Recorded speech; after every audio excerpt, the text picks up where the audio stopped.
authority ni aina khwaidai chawbo organization ni hargadi matung in biroi aduna madugumba gi ego leitaba ekhoi thamoi senga organization meyam gi domta ne ka tho aba mi khradi manipur si leitaba di nate makoi khra sina amtang thoga aga kaidau sige haina amtang khannar ka ta sengba gi di ruling oiba BJP gi MLA singse makoi je angtang phaminna ba yai ko ba yai khale nakoi da kari apprehension leiba gi no nakoi na step ama follow ba ngam drise nakoi ta sengna ma ki ED थाजलकनी कीबेरा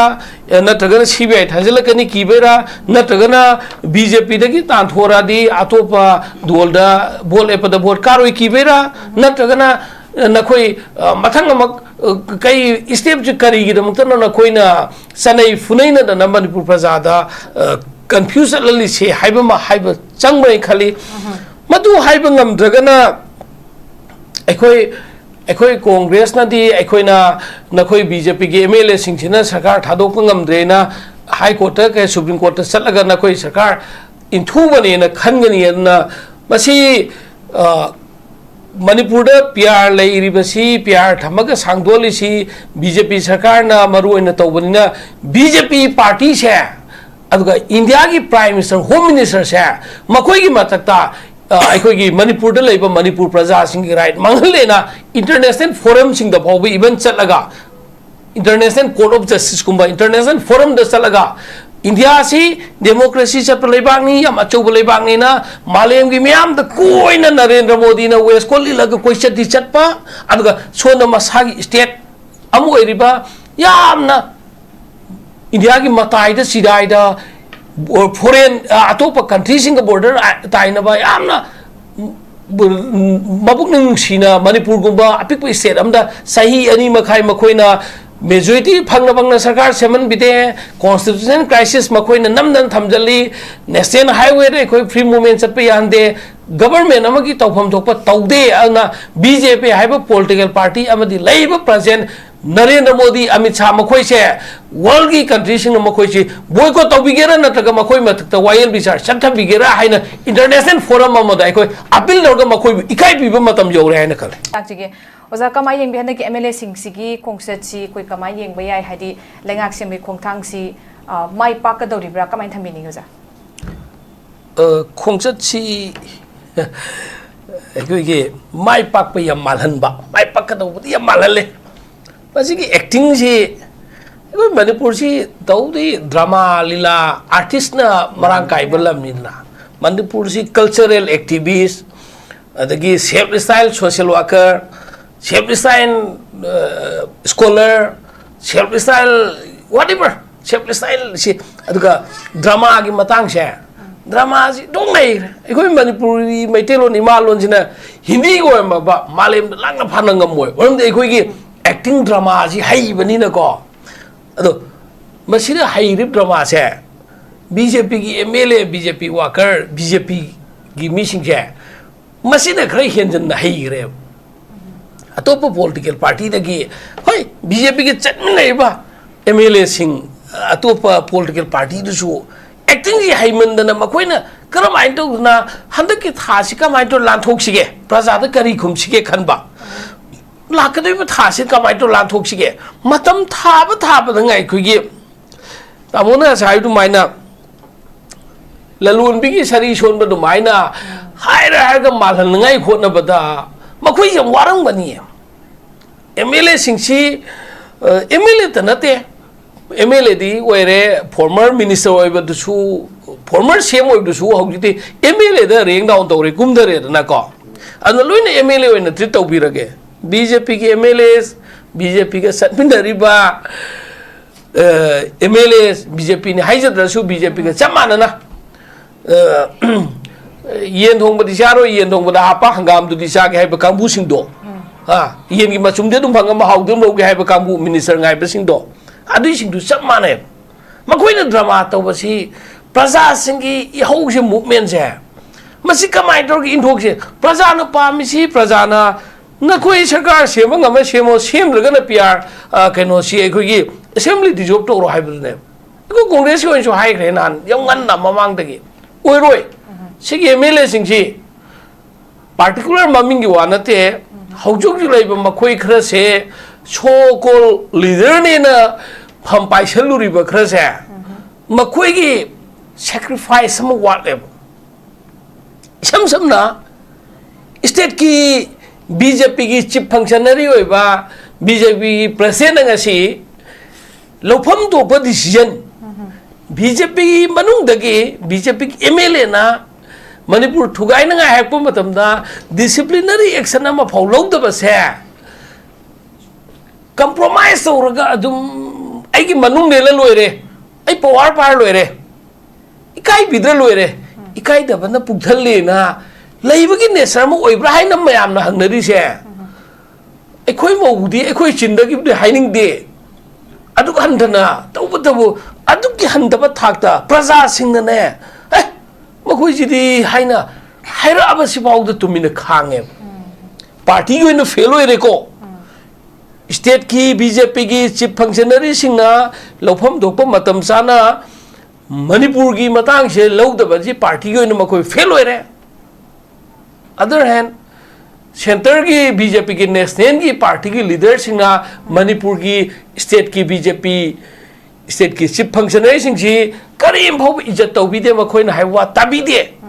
है बस SIM ना कहीं शेंगे को अनी Shubhada legislator सिंग जी MLA honorable former minister सिंग honorable former CM मखोई ना प्रजाद थंबा commitment से Yang nahak lete airport da khara aduga bhavan da khara karai da khara ai koi handak ti shoi dana center da takna rani semani semal lani makhoi na kai gumba appointment pirak tragadi ai koi khongthang ama lo tare ga pirak tre ne hoje ngasai biri duni party ki organization ki general secretary organization amu unaba party ki in charge amu unaba MP amu unaba maduna sarkar gi maduna aikhui gi live level sida putap to bangam godam na te makhoi na party du gi member sing ni party du gi MLA ne na hauju bu hai bangam mi se masi kramai na ro khangte even kai gum bai khoi na khoi gi party congress ta congress ki central leader sing na sarkar pai na prime minister oi ba congress ki adumba sarkar sempatar ki Manipur ki congress ki chief minister na congress sarkar ki minister ma MLA mana prime minister unage home minister unage habda unhalak pragadi congress tadi dumaina khangam moi khale adu usu unhalakane maramdi unhalai haibagi matamam da congress na sahi tara manga panba matam da Manipur ki chief minister congress ki ex CM Babung ibu bina setpa matam da natangana ikoi ki deputy CM na gai khangam na setpa matam da prime minister home minister una bada apan babi bajat na tiep kodak da setlaga adu kai gino ngasi makoina BJP ki politics ka se koi khangana use Manipur ki soil Manipur ki mi singa BJP ka chana da bani haibane ba adu dabu asai ke congress se chongthok ga BJP da chongjan raga ticket sarkar center da lerga di kana ba phangani center da aina chongu bane ba hoji BJP na nam thak tau bi re ba makoi hoji step ama hongba matam oira bane ba makoi na kyam kuire thajala ga mangal je BJP na tau basi Manipur da vice chancellor ma Manipur university da lami BJP ke ekdam othoi Manipur da akhil bharatiya adu adai rasta swayam adu oina Manipur da BJP ki maru hunangai kan honai Manipur da BJP ki frontal sing makhoi ki honai Manipur ki legislative assembly da handak nga machinjak lobagi nga gi phumdi da da bagi du dabu statement ani hum thoga praja da confusion la lisini Manipur legislative assembly ki secretary na thogai statement sing che angak phangge ba mayam da confusion masa ma da self contradictory oi statement thok pone ba har nga machinjak ki matang karor kya hayat pe matang ni nai na bje aduga last media sing da na khoi khra sengdok piu ekhoi adum ba lok thok ki ba lai ti ai biu लौथोखिबा लेते inquiry तौरी inquiry report तो कना तो inquiry commission दी कना तौई inquiry तो मतलब committee अम लेबा मतलब कना ने हेड होइगनी हौदिते मनपुर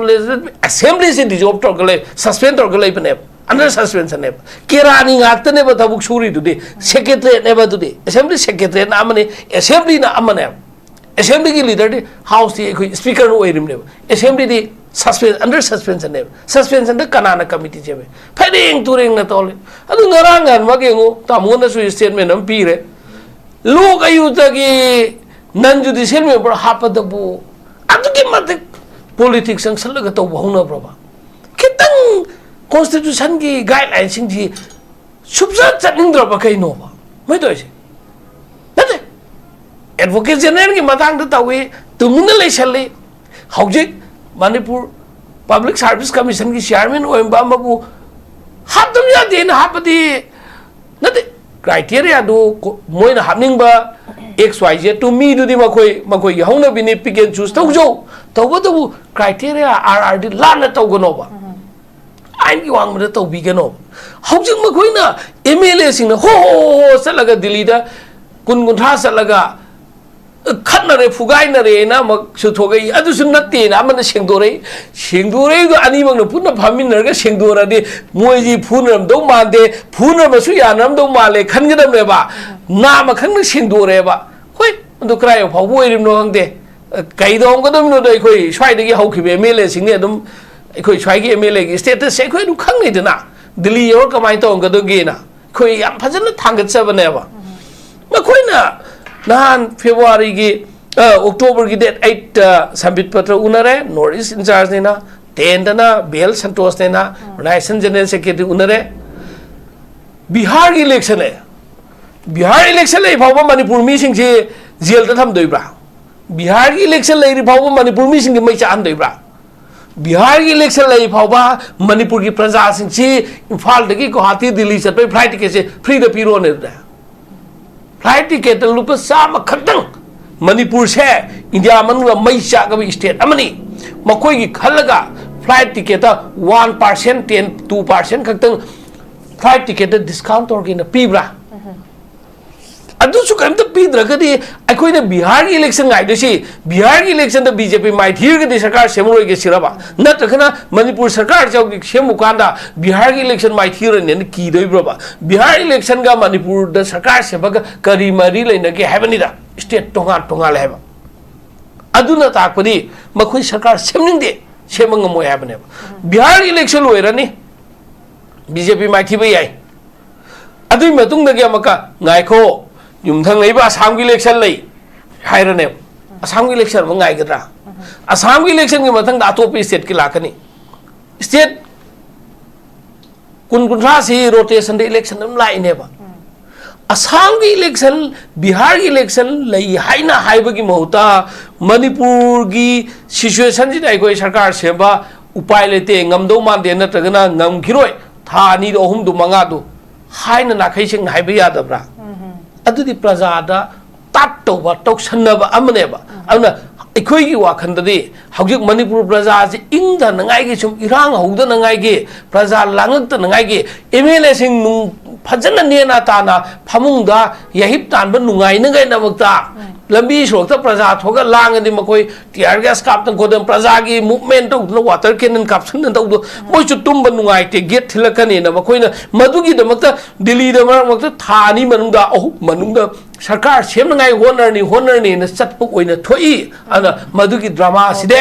आर्टिस्ट सिंग तौबिरिदो ता सेंगनमकी एमएल ओइबै मोता लीला की एक्टर ओइबिबना फखनी मदुगी एक्टर टू नो मोर अखोइ कंप्रोमाइज सोंगो मोय हैबनी ओके ओके ओजा थैंक यू सो मच याम पसन थंबिरे ओजागी मोट अखोइगी हुजिक लेरिबा लीडर न लौरिबा सेंट्रल की लीडर न लौरिबा रोल सि तसेंगना अखोइगी पॉपुलर गवर्नमेंट हम सेम नबसे माई कमिटमेंट जेन्युइन ओइब्रा न ट्रायगा बिहार की इलेक्शन लेरी अमगी इलेक्शन लेरी हायरगा मसिदा just like a lame excuse है तारे नथाय नथायरगा दुम लेदौरिब्रा सेम गे हायदे के दोबै सेम ओइदोरिबना है पोस्ट लेरे अदु नत्रगा ahead of election mang it just a political posture haibadura abo wahang duma la eduga yam genuine oina sem ge na khandrabra haibu wafam duga loin na khoi somle jatliba MLA sing kisu kari gumba matam ki time to time manage tongna bai damakta moi su committed oidrabra haibu wafam duma laide thank you so much ozai ima dongla duga ai oza kanoda lakchaning base oza ra bila khuje oza BJP ruling di makoi oiram dana dum hairage hujikse koi gi ruling gi MLA sing hai tare hujikse suspended admission da lai tara basu popular government ama CM na bagi damakta makoi gi genuine makoi gi commitment chama genuine oiba commitment ni na hai put na bagi damakta makoi gi commitment genuine oire hai tara ga di makoi na to hom to puse kadi no ado mon hujik tawri ba chen chong ni ba tawri myam se manipur gi lai ba irang chi standard hai tare si siga chunari bra sanari bra kamai thambini ga summi bra manipur की BJP अमदी BJP का चटमिन्ना बा अतोप party है बता रहे मकोई सो हम थवाई याउना गंगांगे BJP दगी मकोई न खरे हेंतक न बु थवाई याउना अथुब मतम द पॉपुलर गवर्नमेंट नम सुबसोई सोई दन सेमनी है बसे BJP का चटमिन्ना बा पार्टी ने सोहाय अथुब मतम में से पुंगदरा सेकेंडरा सहीदरा है बुराय वो है ददी हम फजब अथुब मतम आइना थामय मनुंगदा तरानी मनुंगदा नत्रगना सही सिगी मनुंगदा हाइगे स्वायो वा हाइबदा अथुब मतम हारगा प्रजा मको ngauhanba pot amane ba se ani subada makoina tawni haiba thokse IDP singdu December fawda loina hong maim dan janan gina haibna tro IDP lising humpuga ni thoi mangda lising manga di hanjal hale khra ayam basuk tengah re, lising yang kita re tengah re, si Desember fau hanjalange, Desember je hayang tengah re ba, hanjan doi bra, tadi, makoina, saya ke High Court thade IPIL se, High Court thada tu kau nak kena siapa, High Court ko order se,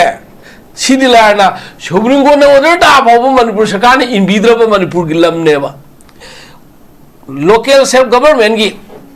एकोगी जिला परिषद प्रधान की autonomous district council की सही मंगा की मकोई की ताम सी मई की हेले है ना मणिपुर हाई कोर्ट तो उधर high court supreme court appeal हो रहे सुप्रीम कोर्ट के मकतक थरे मणिपुर हाई कोर्ट ना मक था तो की मनुंग तो रहे पांथोक के panchayat election local self government के सिगी से तौरिब्रा हाई कोर्ट ना हाई ऑर्डर दी तो क्रोबा BJP की लेंगा से सुप्रीम कोर्ट ना हाई ऑर्डर से इंडिया की क्वाइट जाओ सुप्रीम कोर्ट ने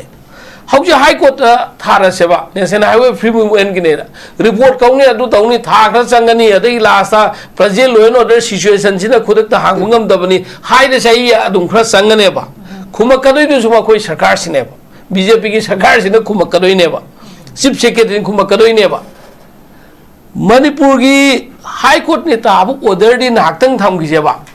सरकार भाई पर प्यार लेबा प्रेसिडेंट की ऑर्डर नहीं गवर्नर की ऑर्डर से गवर्नर ने तो फ्री मूवमेंट हालनी सब हो थाबदा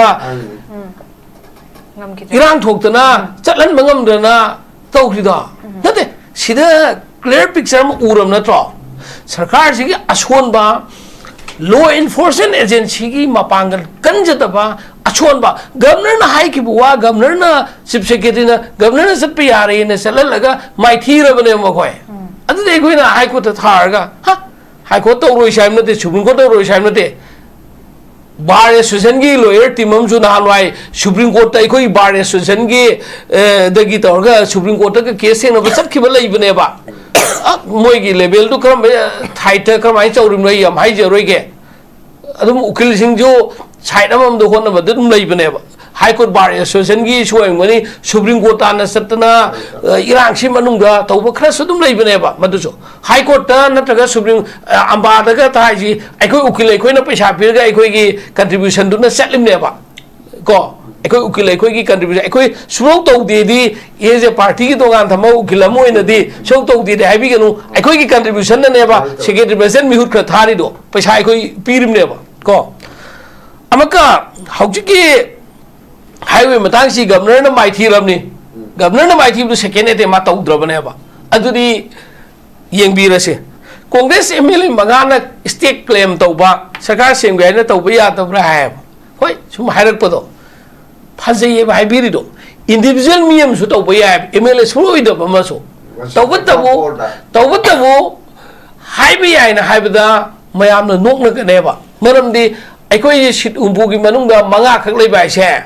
ओपोजिशन होइबगी मसिंग दुबोवा सुब नतेबा अखोइना हारब मतमदा मसागी मसिंग सुन लेजेबे एमएलए याखैगा मंगा लेबा बीजेपी ने सरकार सेमगैदा सेमलद्रगा कांग्रेस एमएलए मंगा ना HYBE kai thok the tausi sai se na mina maka nok na rakani khange bai koi adu mak soi khoi madui thak tu da tauning da ba gwane ba oi roi da ha ka ne ba oi soi roi ba maram di example lam pi ge ba 2017 da congress ki kun ga nipan kai ba sum na gi masing ahum kha wale ba sarkar semga da kunthra ma thoi ju ga da bjp ki kun ga ma thoi kha kai ba minority oi ba bjp du da matam du governor na invite or ga seman ki ba governor ki house dagi governor ki banglo dagi MLA horse trading to do yawn a low kraga namda sarkar sem ki ba that means howjit opposition oi ba congress na ruling ki bjp masing am roi bi wak tai khoin sing harbasi khitang madu phajaroi dra haibadu gi wani mathang da maka makhoi gi makhoi na prajada piga do wasi howjit makhoi gi party du gi spokesperson sing am ta media sing the thok tre kai gi roi makhoi su khangi khumbang amoi do tv discussion da makhoi tha kya sure thok triba na khoi media house ne attempt tawe su tai thok pi ro wai sana chaina makhoi thok tre makhoi spokesperson sing lord kre makhoi di mam de makhoi ju mi oi bani na kai kan da ge khoi na khumu du praja sing hauji khangi si MLA singa makhoi gi aduga mogi party gi lusingpuren khraga tu ne ba ala makhoi na prajada sum taurani saka athu matam de semani athu matam dai che athu bai swai subsin sina bibai mota sai ga bi dumaina nipa thok patar gadi kari gum makhoi na nipa thok patar gadi sai gi dhap amatang gi tawo ba akhoi swai da malalaga dhap to ba hidana cm resign to gani aina cm banglo mamangda drama to ba hidana adumaina drama dang manipur ki drama se ad sakta bra sin delhi da jo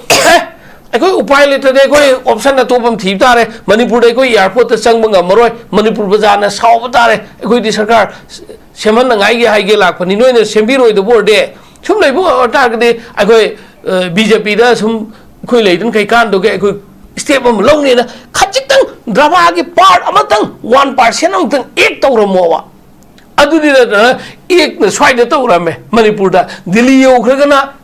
kaibna maru thok pangam ta adudi kai kanani adudi manipur praja nungsiribra bjp ki MLA singjina manipur praja muangal libra se manipur praja chap chana munna khampham thoi khoi khangbu di khangdana MP ki election da manipur ki MP ani makta job launa congress ta phula piri du pam dre hai bi khudam ne bjp na tausan nei ba tat pa se pam dre hai bi khudam ne ba pam dre haina su MP election loi khram matung ngasi sai ani ga makhai sura phawba sum akhoi prime minister na nungsibirakhini home minister nungsibirakhini no mudi sarkar semakhini na sum ngai ga dei ki sarpudi makhoi gi step ama hongdo aga makhoi ani saning ba salo tawudi makhoi se kirang gani ne MLA da ki BJP dei to kya bismam de BJP ki shakti yema lai ba enforcement directorate CBI enforcement ED koi congress ke MLA da bhawa BJP mak tu khangang ina ED dazalak na saman dazal imni ke na nade ajadi makhoi ki BJP ki MLA singji ki income resource building makhoi ki asset singji sida hoi chungra chungoi gra lange laloi gra ED si makhoi di khulai moina India da sineba ED dazal si BJP da ki ek to khraba song tho khraba ED dum chare BJP da ki natraga so congress ki natraga na opposition oiba party na kanna BJP ki mangda mayuk ta ngang aba ED dum chare ED si ba khoi khulai am neba ana BJP na washing machine ama sineba video con gumba bajaj gumba da ki hena phabu washing machine ama sonda sarkar painge da minister oing da chief minister oing da crore ke agi scandal chener ga su BJP gi phiran ji makoi gi lengang masu gi makoi gi saffron color se bata masi ek lenjan bi ri yang ga ba liming lo ga ba washing machine gi hena seng re makoi ji makoi BJP da liming lo ki ba scandal chen ba kana bu dandi pi ba yaw gi ne kasi adubu sigumba phibam se lai bani na makoi na masi gi tat si all india gi khangi aduga manipur ki honorable MLA BJP MD BJP ka chatmina bo honorable MLA singda ai gi ta seng na maki party ki wanatana nakoi manipur nung siragani nakoi step ama thuna lobiu नखोइना सम प्रजा तौबसे सरकार कुइरोय सेमनी न तौसनरगा प्रजा की लैबसी प्रजा सम ताक तौबसी कुइमले मसिमतंगी तो हंजनिंग है नंग ओके ओजा थैंक यू सो मच सरकार सेमनी हायरगा मतम सुम लौरगा लैबसे इट्स नथिंग बट प्रजा ता तौबनी हाइबनी अदुदना अरेमबदा मतम सुम लौरगा लैबसे सेमदुबरगा सेमबिरो हाइब पोतुने इमा लाक्सनिंगे इमा गसाइसु इमाना अखोगी सेमगदबसे लैरबे एमएलए सिंगना यासिनरगा सिसिम ओहलासिना सेमदबा डेमोक्रेसी से इन द डेमोक्रेटिक कनोदो इन दे हाइबगे ऑफम जुमान थंबिग्रेदना लाक्सनिंग मसिमा अखोगी irrespective of different political parties yes अखोगी रूलिंग पार्टी की मागी दायित्व सिदि याम चावे ओवरऑल मंगोंदा अखोगी पुनमक्से ताम जी की लोइन मशीनरी ने कोई थाजा पुनमक्से अकाउंटेबिलिटी लोइन मशीनरी ने हाई तारे अतुना इरांग कना थोइबा अखोगी मणिपुर सिदैदा सिगुमदा सिंबॉलिक स्टेटमेंट खक्तंग टाइम टू टाइम पीरगा लेबसना इनफ फॉरदरा कंक्रीट एक्शन टेकन से मसीसिना जज तौगदा अनी सिगी कनो से कमाइन थंबिनिगोजा मयाम लेबाक मयाम प्रजासु नहानवाई इरांग कलिंगै मनुंगदुददी मखन मखन की ऑर्गेनाइजेशन सी अदुम सेमी याम थोगई अनो अनोबा ऑर्गेनाइजेशन क्या तवी मीटिंग तवी अदई प्रजा की प्रोटेस्ट मैम तवी तबतबु ऑर्गेनाइजेशन जिंदु गवर्नमेंट की डिपार्टमेंट अमा तोलो पीरगा थंबा मक्ति नतबनिना मी सिंदु सुनु वारगा मसाना इंगदकी हौजिकसी ना ऑर्गेनाइजेशन हौजिक लेंगदना लैरी भाइब तारे वेल ऑर्गेनाइज तौबा ऑर्गेनाइजेशन सिंग मैम लैरी सिविल सोसाइटी नि अमनी इंटेलेक्चुअल की एसोसिएशन नेना मसी आईदी अमुक्तंग मसी मपु नाइब नतबा आइन अथॉरिटी नि आइन ख्वाइदे जावो ऑर्गेनाइजेशन ने हारगरी मतुंग इन बिरोय अदुना मदुगुंबगी इगो लेतबा अखोइगी थमोय सेंगा ऑर्गेनाइजेशन मैम की दमक्तने काथोब मी खरदी मणिपुर से लेतबदी नते मकोई खरसिना अंतंग थोगागा कैदौ सिगे हाइना अंतंग खन्नरगा तसेंगबगी रूलिंग ओइबा बीजेपी की एमएलए सिंगसे मकोई अंतंग फमिनबा याय कौबा याय खले नखोइदा करी एप्रेंशन लेबगिनो नखोइना स्टेप अमा फॉलोब ngамद्रिसे नखोइ तसेंगनमकी ईडी थाजलकनी कीबेरा नत्रगन सीबीआई थाजलकनी कीबेरा नत्रगन बीजेपी दगी तांथोरादी अतोपा दोलदा बोल एपदा बोल कारोई कीबेरा नत्रगन नखोई मथंग अमक कई स्टेप ज करीगिदमतन नखोइना सनै फुनैना द मणिपुर प्रजादा कंफ्यूज लली से हाइबमा हाइब चंगबै खली मदु हाइब ngамद्रगना अखोई कांग्रेस नदी अखोइना नखोई बीजेपी के एमएलए सिंह सरकार थादोक ngамद्रेना हाई कोर्ट के सुप्रीम कोर्ट चलगा नखोई सरकार इंथुबने न खनगनी न मसी मणिपुर पीआर लेरिबसी पीआर थमग सांगदोलिसी बीजेपी सरकार ना मरुइन तौबनिना बीजेपी पार्टी से अदुगा इंडिया की प्राइम मिनिस्टर होम मिनिस्टर से मखोई की मतकता अखोई मणिपुर लेब मणिपुर प्रजा सिंह राइट मंगलेना इंटरनेशनल फोरम सिंह फाव इवन चलगा इंटरनेशनल कोर्ट ऑफ जस्टिस कुंबा इंटरनेशनल फोरम द चलगा इंडिया से डेमोक्रेसी चप लेबांगनी यम अचौब लेबांगनी ना मालेम की म्याम द कोइना नरेंद्र मोदी ना वेस्ट कोली लग कोई चटी चटपा अदुगा सोना मसागी स्टेट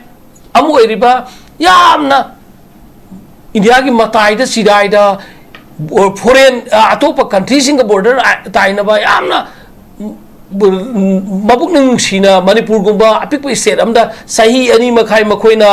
मेजॉरिटी फंगना सरकार सेमन बिदे कॉन्स्टिट्यूशन क्राइसिस मखोइना नमदन थमजली नेशनल हाईवे रे कोई फ्री मूवमेंट चप यानदे गवर्नमेंट अमगी तौफम थोप तौदे अना बीजेपी हाइब पॉलिटिकल पार्टी अमदी लेब प्रेजेंट नरेंद्र मोदी अमित शाह मखोई से वर्ल्ड की कंट्री सिंग मखोई से बॉयकॉट तौबिगेरा नत्रगा मखोई मथक्ता वायल बिचार चंथबिगेरा हाइना इंटरनेशनल फोरम अमदा अखोई अपील लौरगा मखोई इकाई पिबा मतम यौरे हाइना खले okay sir thank you so much इमा